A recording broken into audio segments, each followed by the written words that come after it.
Kalau aku bisa putar balik waktu dan belajar satu hal, aku akan belajar keuangan bisnis. Di video sebelumnya, aku udah share pengalaman aku partneran bisnis selama 2 tahun, tapi ujung-ujungnya harus mulai lagi dari nol gara-gara terlalu gampang percaya orang dan juga nggak ngerti keuangan. That's why kalau kamu mau bisnis, nggak cukup untuk kamu bisa jualan aja. Kamu juga harus bisa kelola keuangan. Nah, buat kamu yang masih pemula, kamu bisa mulai dengan merapihkan pencatatan keuangan bisnis kamu. Dan di video kali ini, aku bakal share caranya gimana dalam 5 langkah aja.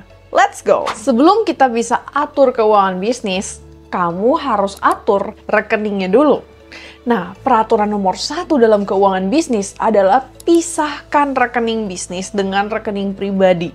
Aku bener-bener gak ngerti kenapa masih ada orang yang ngotot pakai rekening yang sama untuk bisnis dan pribadi. Padahal gawat banget. Dan sini aku jelasin. Oke, anggap ini rekening kamu. Wih, campur aduk semua. Tapi nggak apa-apa biar kelihatan saldonya banyak. Oke, bisa shopping nih. Harus bayar cicilan. Kalau yang ini untuk belanja. Masih ada. Pergi healing ah. Oke, harus bayar gaji karyawan. Loh, kok habis? Mau restock barang nih, gimana ya? Oke, sekarang anggap ini rekening bisnis dan ini rekening pribadi. Customer transfer ke rekening bisnis.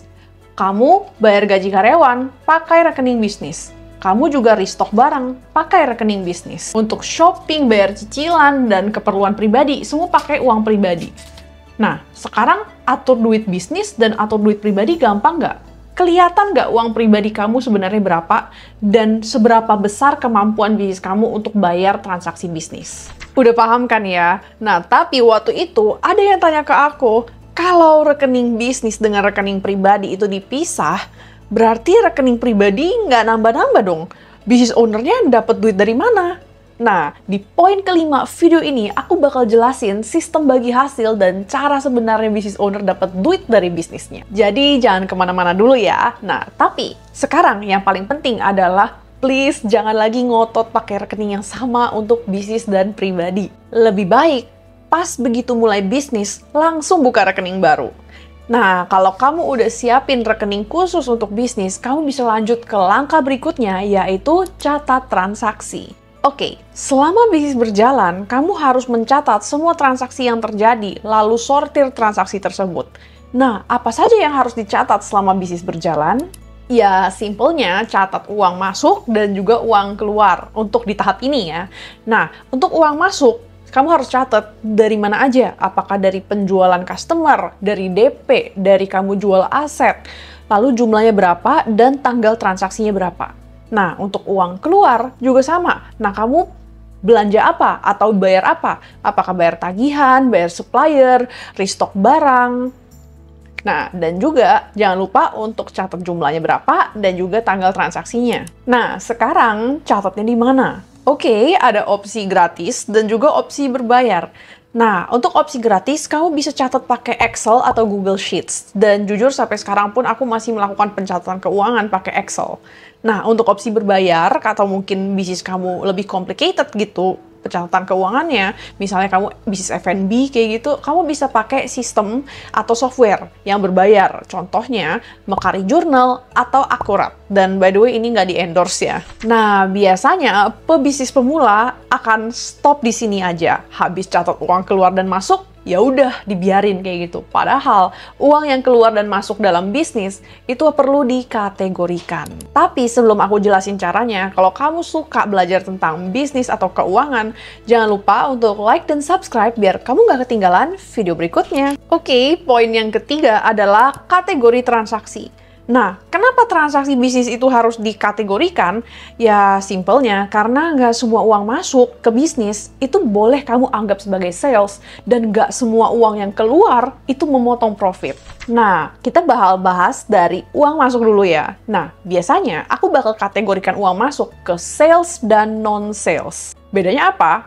Oke. Sales itu ya basically pendapatan dari jual barang atau jasa ke customer. Tapi ingat ya, DP customer apalagi kalau orderannya itu belum selesai, itu non-sales, oke? Karena itu masih kewajiban.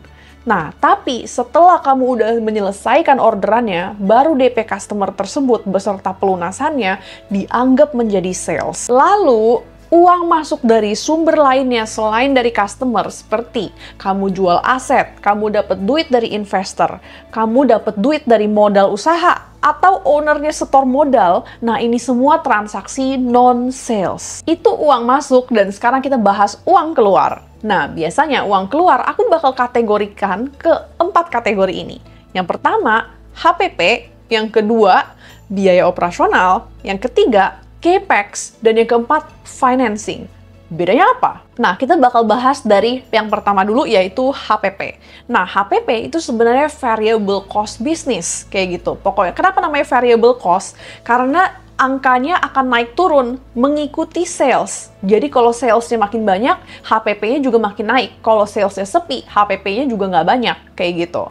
Nah, yang termasuk HPP itu adalah bahan baku, habis itu restock barang, dan upah tenaga kerja langsung. Nah, buat kamu yang bingung, tenaga kerja langsung itu bukan gaji karyawan yang kamu bayar fix tiap bulan ya.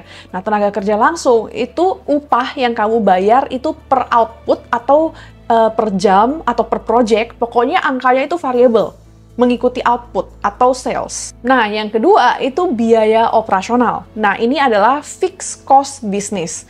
Yang termasuk ini apa aja? Ya, gaji karyawan bulanan, gaji owner, sewa tempat usaha, biaya iklan, marketing, terus listrik, air, internet, ya begitulah. Untuk kategori biaya yang pertama dan kedua, yaitu HPP dan biaya operasional, dua jenis biaya ini memotong profit usaha. That's why dicatatnya di laporan laba rugi.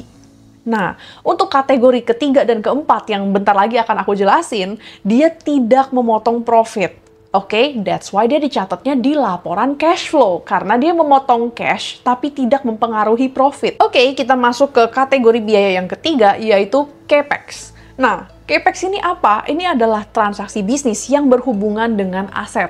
Contohnya apa aja? 1. Kamu beli aset seperti mesin, peralatan, kendaraan, properti, dan lain-lain. Yang kedua, itu biaya R&D, oke? Karena ini termasuk aset dan juga investasi. Kan kamu R&D untuk perkembangan bisnis gitu kan? Nah, yang ketiga, itu pembelian aset tidak berwujud, seperti paten, izin, merek, dan lain-lain. Kategori yang keempat itu financing. Nah, financing itu apa? Itu adalah transaksi yang berhubungan dengan pendanaan, hutang, dan juga shareholders. Nah, contohnya apa? Oke, yang pertama itu pembagian dividen kepada owner. Lalu ada juga penarikan modal atau PRIV. Lalu bisa juga kamu bayar utang atau cicilan aset. Kalau udah dikategorikan cantik seperti ini, baru kamu bisa lanjut ke langkah selanjutnya, yaitu hitung profit. Cara hitung profit usaha yang mudah dan juga tepat adalah dengan bikin laporan laba rugi atau income statement. Nah, untuk bisnis UMKM, cukup bikin laporan laba rugi yang sederhana aja, contohnya seperti ini. Nah, jadi pertama kita bakal mulai dengan judul laporannya dulu, which is income statement. Lalu di bawahnya kamu kasih tanggal periodenya. Misalnya, ini untuk bulan Agustus, kayak gitu. Nah, hitungannya seperti ini. Pertama, kita masukin dulu sales yang udah kita hitung tadi di langkah-langkah sebelumnya, lalu kita kurangi dengan HPP. Dan kamu akan dapat gross profit atau laba kotor. Lalu dikurangin lagi dengan biaya operasional, baru kamu dapat net profit atau laba bersih. Ngerti kan sekarang kenapa biaya bisnis itu harus dikategorikan? Ya biar bikin laporan keuangannya jadi gampang gitu. Kamu tinggal masukin aja angka salesnya, HPP, biaya operasional ke laporan laba rugi.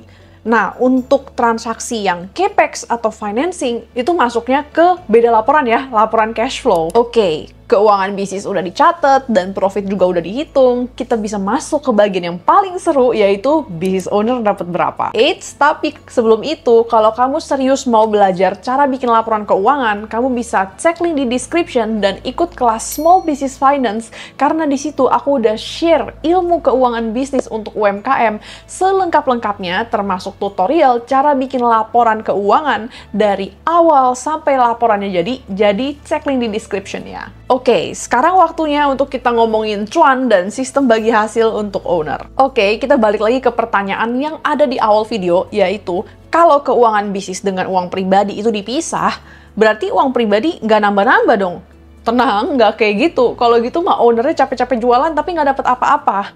Nah, sini aku spill cara sebenarnya business owner dapat duit dari bisnisnya. Ada dua cara business owner dapat duit dari bisnisnya. Yang pertama, gaji owner, dan yang kedua itu profit sharing. Ingat nggak tadi pas kita lagi bahas biaya operasional, selain dari gaji karyawan, ada juga gaji owner.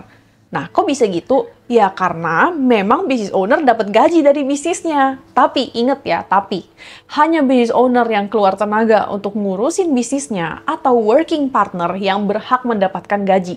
Kalau ada business owner yang cuma tanam modal tapi nggak urusin, dia nggak berhak mendapatkan gaji owner. Biasanya owner UMKM kan usually masih ngurusin bisnisnya sendiri gitu kan. Nah, jadi jangan lupa untuk bayar gaji ke dirimu sendiri gitu. Tenang, nggak harus gede-gede dan bikin bisnis kamu rugi. Yang penting ya biaya hidup kamu tuh aman gitu. Kan kamu juga butuh makan. Nah, kalau misalnya direktur atau CEO perusahaan aja digaji, masa kamu kerja gratis? Nah, kalau profit sharing atau dividen, nah ini tuh hitungannya beda. Kalau gaji owner itu fix tiap bulan, profit sharing atau dividen itu sejumlah persentase yang mengikuti net profit usaha. Oke? Dan kalau profit sharing atau dividen itu semua owner dapat, baik yang ngurusin maupun yang tanam modal aja tanpa ngurusin bisnis. Jadi, kalau bisa dirangkum, paling pertama adalah pisahkan rekening bisnis dengan rekening pribadi. Lalu, bisnismu melakukan pencatatan keuangan, sortir biaya, hitung profit, baru bisa hitung gaji owner dan profit sharing, dan inilah yang ditransfer dari rekening bisnis ke rekening pribadinya owner, dan uang tersebut yang digunakan owner untuk biaya hidup dia sehari-hari.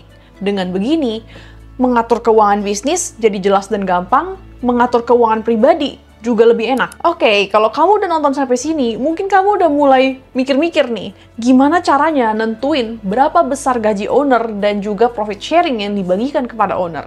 Nah, kalau itu kamu bisa lanjut ke videoku yang ini, karena di situ aku udah jelasin semuanya. Thanks for watching, dan sampai jumpa lagi di videoku yang ini.